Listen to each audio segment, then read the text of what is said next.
Hello and welcome.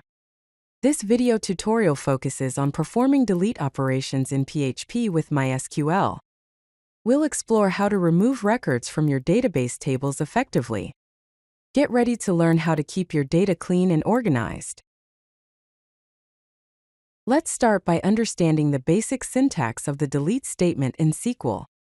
The fundamental structure is as follows: delete from, followed by the table name, then where, followed by the condition. The condition specifies which records should be deleted from the table. Without a where clause, all records in the table will be removed, so be very careful. Here's a simple example of how to delete a record using PHP. First, we create an SQL query string that says, delete from users where ID equals 5. Next, we check if the connection query was successful, then we output a message to the user. If the query fails, it outputs an error. Now let's look at using prepared statements for delete operations. Prepared statements help prevent SQL injection attacks and improve performance. We prepare the SQL statement delete from users where ID equals ? Then we bind the parameter which is the user ID to the question mark. We set the user ID to the number 5. Finally, we execute the statement. If it is successful, the record will be deleted.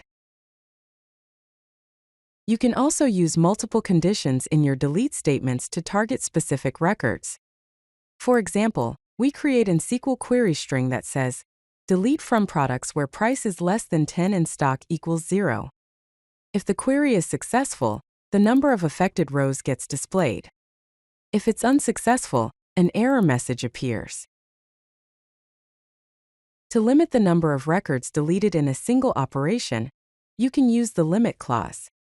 For instance, delete from logs where created at is less than the 1st of January, 2024 limit 100. This statement deletes a maximum of 100 records that meet the specified criteria.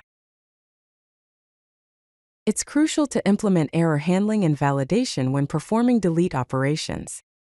Make sure the user ID is not empty and that it's a number. Then prepare the SQL query to delete the record. If the execution is successful and more than 0 rows have been affected, the user deleted successfully message is output. If no user is found or the deletion fails, or if the user ID is invalid, an error message gets displayed. To ensure safe and efficient delete operations, follow these best practices. Always use prepared statements to prevent SQL injection attacks. Validate your input to check data before deletion. Back up your database regularly to have recovery options. Always use the where clause to avoid accidentally deleting all records from a table. These practices will help you maintain a secure and reliable database. If you like this video, hit that like button and don't forget to subscribe. Visit codelucky.com for more such useful content.